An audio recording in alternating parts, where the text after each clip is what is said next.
Dari kelompok mahasiswa Hukum Tata Negara akan menyampaikan makalah kami yang berjudul Asas-asas Hukum Tata Negara Indonesia. Lalu kami memakai tema yang berjudul Makna Demokratis sesuai dengan Undang-Undang Nomor 22 Tahun 1999, yaitu tentang otonomi daerah. Di dalam pembahasannya kami menemukan 3 rumusan masalah. Yang pertama, asas-asas hukum tata negara ditinjau dari keberlakuannya. Yang kedua, asas hukum tata negara ditinjau dari arti atau makna demokratis. Yang ketiga, asas hukum tata negara ditinjau dari Undang-Undang Nomor 22 Tahun 1999 tentang otonomi daerah. Asas hukum tata negara Indonesia. Hukum tata negara adalah pengaturan atas organisasi kekuasaan negara beserta unsur-unsur yang menyusunnya. Asas hukum tata negara Indonesia dalam keberlakuannya. 1. Asas Pancasila. Pandangan hidup adalah landasan atau cara pandang manusia yang bersifat mendasar tentang dirinya dan jati dirinya, sehingga Pancasila sebagai pandangan hidup bangsa sekaligus sebagai pedoman bangsa.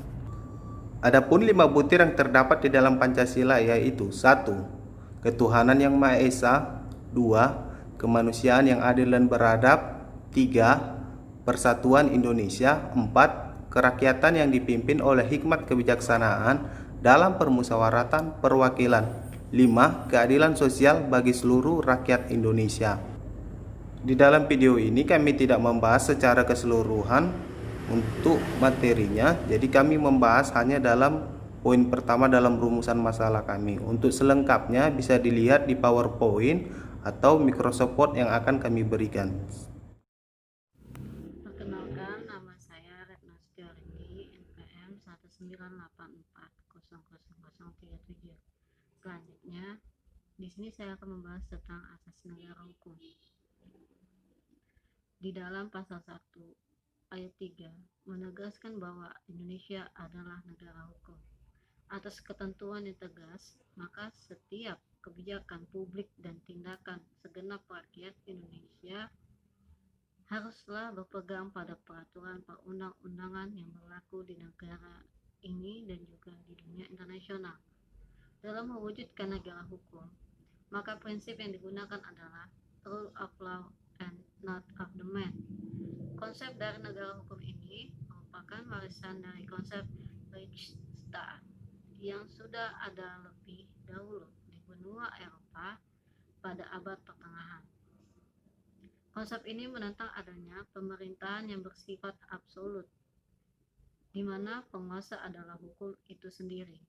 Adanya konsep ini meruntuhkan keberadaan tirani di dalam pemerintahan. Sebagai negara hukum, segala tindakan penyelenggaraan negara dan warga negara harus sesuai dengan aturan hukum yang berlaku. Hukum dalam hal ini adalah hierarki, tatanan norma yang berpuncak pada konstitusi, yaitu Undang-Undang Dasar Negara Republik Indonesia tahun 1945. Di samping itu, hukum yang menjamin adanya peran serta warga negara dalam proses pengambilan keputusan kenegaraan.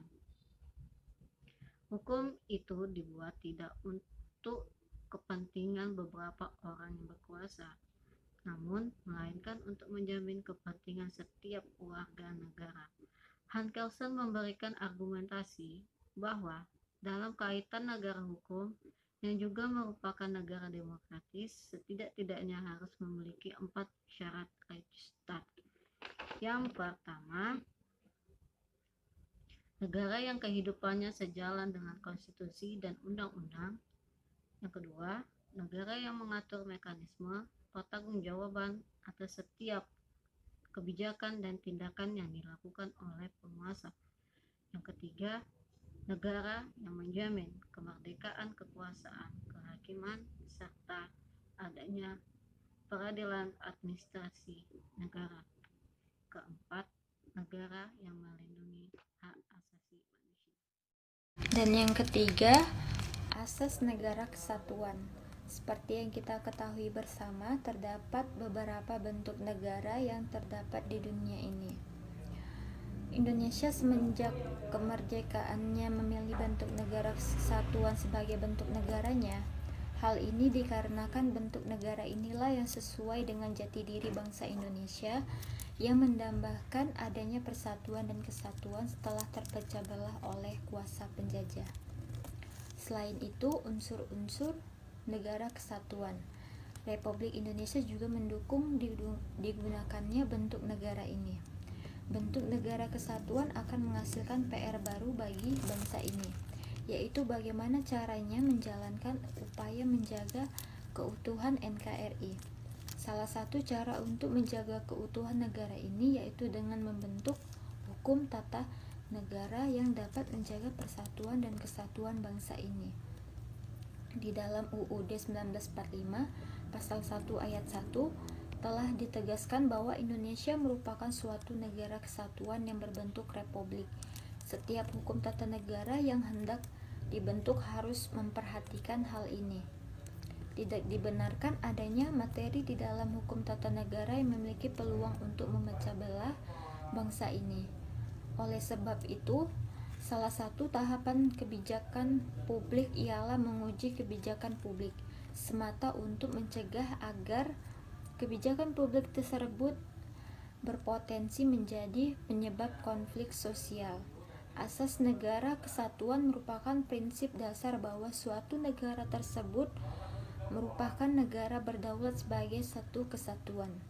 Negara kesatuan menjadi suatu pemerintah pusat adalah puncak dari segala pemerintahan dan kekuasaan yang ada dipilih oleh pemerintah pusat.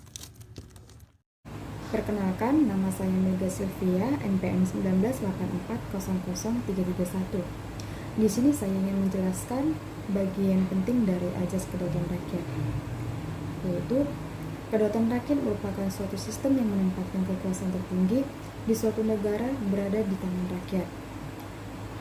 Kedaulatan rakyat menjadikan rakyat memiliki kesempatan untuk mengatur hajat hidup mereka dan menjadikan posisi pejabat publik sebagai representatif. Dalam pasal 1 ayat 2 Undang-Undang 1945 menegaskan bahwa kedaulatan rakyat berada di tangan rakyat dan dilaksanakan menurut Undang-Undang Dasar. Implementasi kedaulatan rakyat mencerminkan dan mewujudkan kondisi demokrasi yang efektif. Masyarakat bisa menyampaikan aspirasi kepada lembaga negara lewat para wakilnya. Kedaulatan rakyat merupakan teori yang mengatakan bahwa kekuasaan suatu negara berada di tangan rakyat. Sumber ajaran atau dasar dari kedaulatan rakyat itu adalah demokrasi, dan itu sudah dirintis di Yunani. Istilah demokrasi berasal dari kata Yunani, yaitu demos atau rakyat, dan kratein atau memerintah, atau kratos, yaitu pemerintah. Konsep kedaulatan rakyat mutlak dan tidak terbatas, serta bertahan lama, baik dalam negeri maupun luar negeri. Ketika pemerintah dalam menjalankan tugasnya dan kewajibannya tidak sesuai dengan keinginan rakyat, maka rakyat bisa mengkritik dan menolak dengan berbagai cara seperti unjuk rasa ataupun tulisan media. Fungsi azas kedaulatan rakyat itu ada 3. Yang pertama, dengan diterapkannya azas kedaulatan rakyat, maka kekuasaan sepenuhnya berada di tangan rakyat. Yang kedua, rakyat paham atas kondisi mereka sehingga bisa tahu bagaimana cara cepat untuk mensejahterakan kehidupan rakyat ataupun mensejahterakan kehidupan. Yang ketiga, rakyat dapat mengatur pemerintah untuk menuju kesejahteraan tanpa harus terinjak kekuasaan. Sekian dan terima kasih. Baiklah, saya akan menjelaskan asas pembagian kekuasaan. Terdapat 2 istilah yang berhubungan dengan teori pemisahan kekuasaan yang diutarakan oleh John H. Garvey dan T. Alexander Alexnikov. Kedua istilah tersebut terjabarkan dalam teori pemisahan kekuasaan yang mengenal 2 bentuk pembagian kekuasaan, yaitu pembagian kekuasaan secara vertikal dan horizontal. Desentralisasi berhubungan dengan pembagian kekuasaan secara vertikal antara pemerintah pusat dan daerah atau negara bagian. Sedangkan fungsi negara berhubungan dengan pembagian kekuasaan secara horizontal antara fungsi negara legislatif, eksekutif, dan yudikatif. Indonesia semenjak kemerdekaannya memilih bentuk negara kesatuan sebagai bentuk negaranya. Hal ini dikarenakan bentuk negara inilah yang sesuai dengan jati diri bangsa Indonesia, yang mendambakan adanya persatuan dan kesatuan setelah terpecah belah oleh kuasa penjajah. Selain itu, unsur-unsur negara kesatuan Republik Indonesia juga mendukung digunakannya bentuk negara ini. Bentuk negara kesatuan akan menghasilkan PR baru bagi bangsa ini, yaitu bagaimana caranya menjalankan upaya menjaga keutuhan NKRI. Salah satu cara untuk menjaga keutuhan negara ini yaitu dengan membentuk hukum tata negara yang dapat menjaga persatuan dan kesatuan bangsa ini. Dalam Undang-Undang Dasar tahun 1945 pasal 1 ayat 1 telah ditegaskan bahwa Indonesia merupakan negara kesatuan yang berbentuk republik. Setiap hukum tata negara yang hendak dibentuk harus memperhatikan hal ini. Tidak dibenarkan adanya materi di dalam hukum tata negara yang memiliki peluang untuk memecah belah bangsa ini. Oleh sebab itu, salah satu tahapan kebijakan publik ialah menguji kebijakan publik, semata untuk mencegah agar kebijakan publik tersebut berpotensi menjadi penyebab konflik sosial. Fungsi asas pembagian kekuasaan. 1. Dengan diterapkannya asas pembagian kekuasaan, masing-masing pemimpin atau kelompok lebih terfokus pada pekerjaannya.